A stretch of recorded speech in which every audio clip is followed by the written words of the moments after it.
I am Omar Torres. And I'm Dom Maldonado. Dom.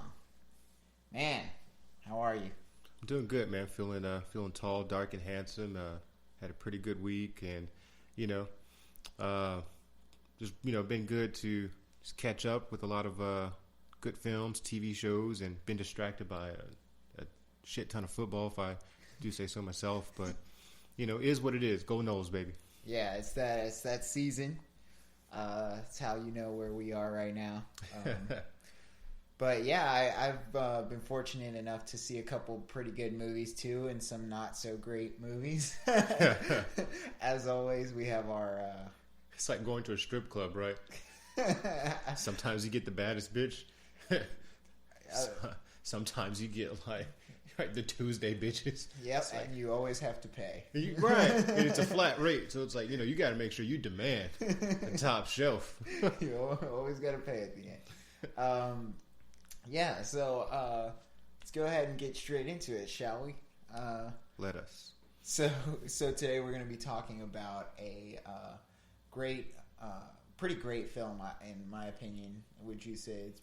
I'd agree. It was definitely one of those more cerebral pictures, but yeah, definitely my type. And it focuses a lot on artificial intelligence. And it's fairly new, so we are, of course, talking about Ex-Machina. So, Dom, you want to tell them what Ex-Machina is about? Give a little plot spoiler lowdown. Plot lowdown synopsis / spoilers. I will try not to give any major spoilers. We're gonna have to anyway. You're right. By the end of this, right? So hopefully you're listening to this near the very end of Ex-Machina. So. Yeah, as with most of our podcasts, we're basically spoiling all of the movies. So, for those of you familiar with other AI feature films, such as AI, right? What's another one? Blade Runner. See what's another good one? Maybe iRobot. What else might be in that same arena? That episode of Black Mirror that I episode keep of Black telling Mirror, you about. Surrogate, another feature film, Bruce Willis. So there's quite a few out there we could shake a stick at. But similar to those, this one focuses on mankind's pursuit, or shake a stick, shake a dick. Is that an expression? That's an expression, yeah. I've never heard that from one. like back in the day, yeah. Oh, sorry. Continue. But I digress.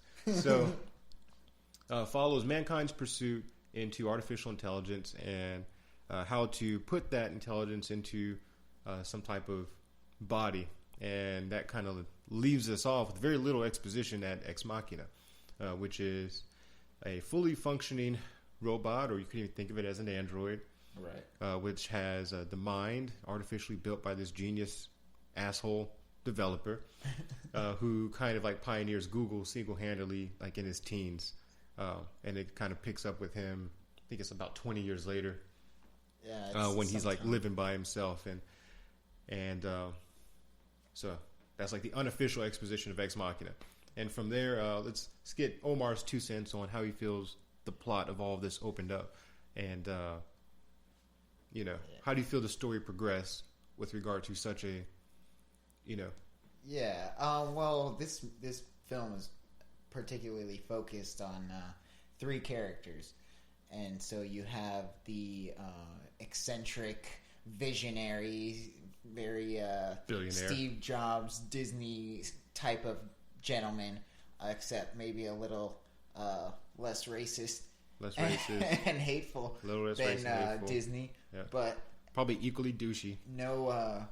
No jabs at the Disney company, though. No, not at all. No, we'd so love to work with Marvel Studios, Disney Studios, ESPN Studios. You know what? Love. Shout out Disney. Now that I think about it, this guy was nothing like Disney.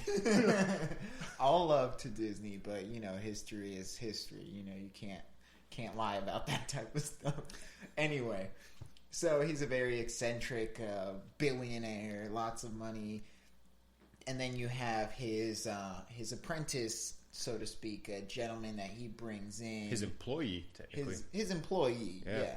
But he brings him in as kind of like an intellectual on the subject, and to assist him in the creation and study of the third main character of this film, an android or a artificially intelligent being, an AI sentient being. We'll just what is her name again? Because there's actually, spoiler alert, there's more than one. So yeah. And this one's name, is it Eve? I thought it was Ava. Ava, thank you. Ava. I knew it was something like that because it reminded me of the Garden of Eden, because she was kind of like, the first. But yeah, Ava. Yeah, Eva is the robot from WALL-E. Another AI film. Oh. Yeah. So Ava is who we're introduced to and who this young apprentice / employee is invited to analyze throughout the film. Yeah. And the eccentric billionaire makes it a point of saying, hey, I brought you here because I want you to help me study her and, assess her habits, and didn't really give too much of an explanation of what his expectations were, just that he needed another set of eyes. Well, what he essentially wanted to do. Well, his motives were a little cloudy. What he was trying to get done, what he claims to be trying to get done, is to have someone study her and talk to her and see if they can connect with her and if she has the. She passed the Turing test. Yeah.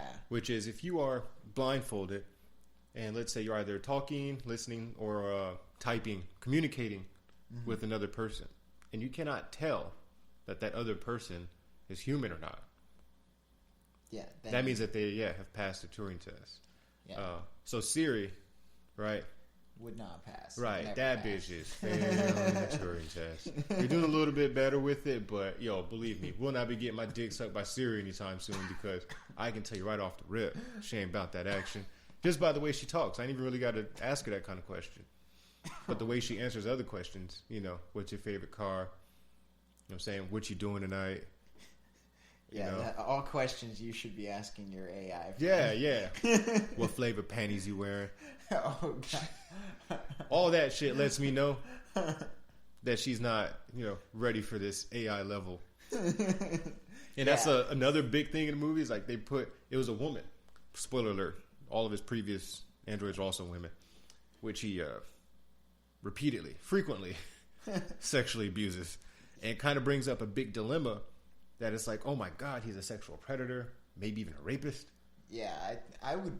I mean, they are. But they're not human. They're not human, but I would still consider him a rapist. But if you have that, they're blow-up dolls. If you have that much lust in your eyes, you're a rapist. But they're blow-up dolls. He's not abusing any humans, not even any living animals.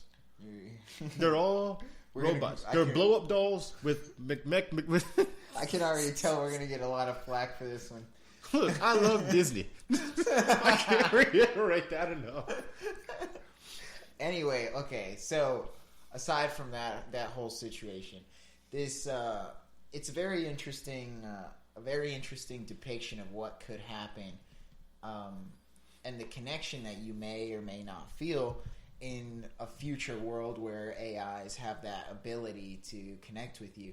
And another film that we didn't mention that has this kind of situation taking place is Her, where Her is not an android or any type of artificially intelligent being, but instead just a phone.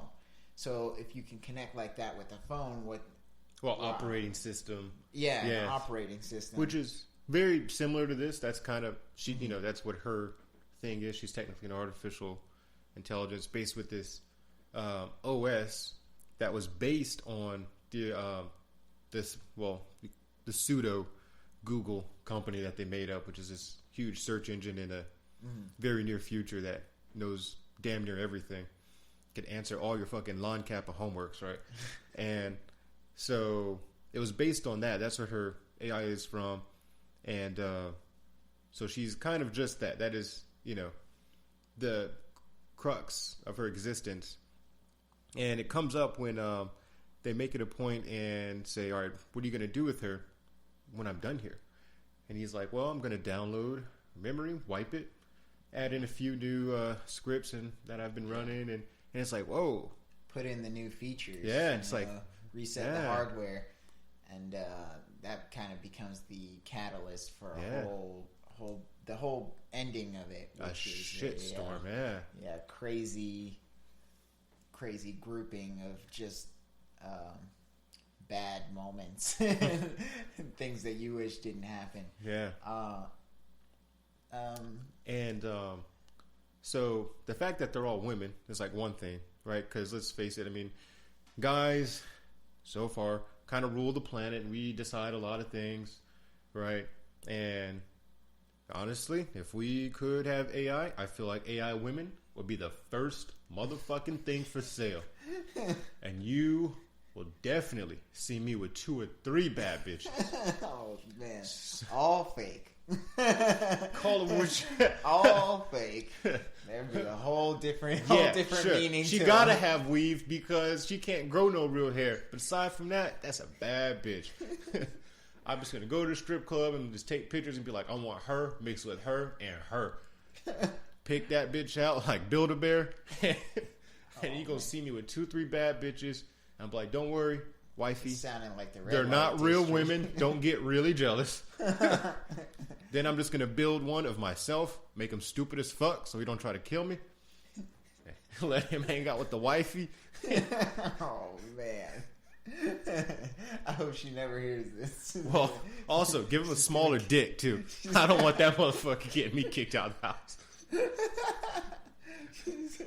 Don't want him nearly as good as the real deal.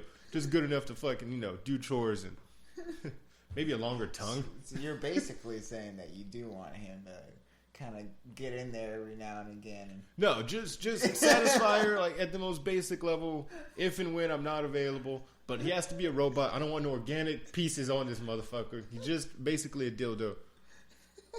And the bitches I'm with are basically blow-up dolls. That is what this movie's about. This is way different. I gotta tell you. Did I tell you how much I love Disney and Pixar? This is way different than I thought it would be. But, okay. All right. Let's see. Where were we? So he says, you program this, and he says, all right, so what do you think of this thing? He said, well, when you create things, that's not just mankind. That's the work of God. Yeah. And then the brilliant developer's like, I'm a god. You called me a god. That makes me a god. And he kind of spins off in his own world for a good piece of the film there. Yeah, I think so basically the young guy who comes in, we didn't say his name yet, but he gets an email. Caleb and Jay. So Caleb is the younger guy. It's not Jay. The employee? Yeah. Caleb is the employee, and it's Nathan. Nathan is the... asshole, eccentric, billionaire. So he's the guy that everybody has to kind of watch out for. The intellectual with all these crazy ideas. Mm-hmm. And so Caleb starts to go through this experiment of Nathan's, I'm sorry.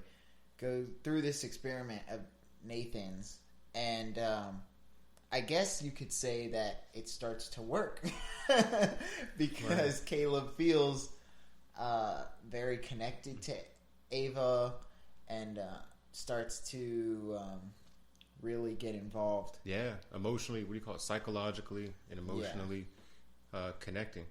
And she really has no biochemistry to speak of, right? She has no hormones. She has no, wet, dripping, lusty ass features like that. She kind of does, but it's all just mechanical, right? And actually, when we first see her, and for 98% of the film, she's a face, and you can pretty much like an Invisalign skin body. You just see all of her motor works and very her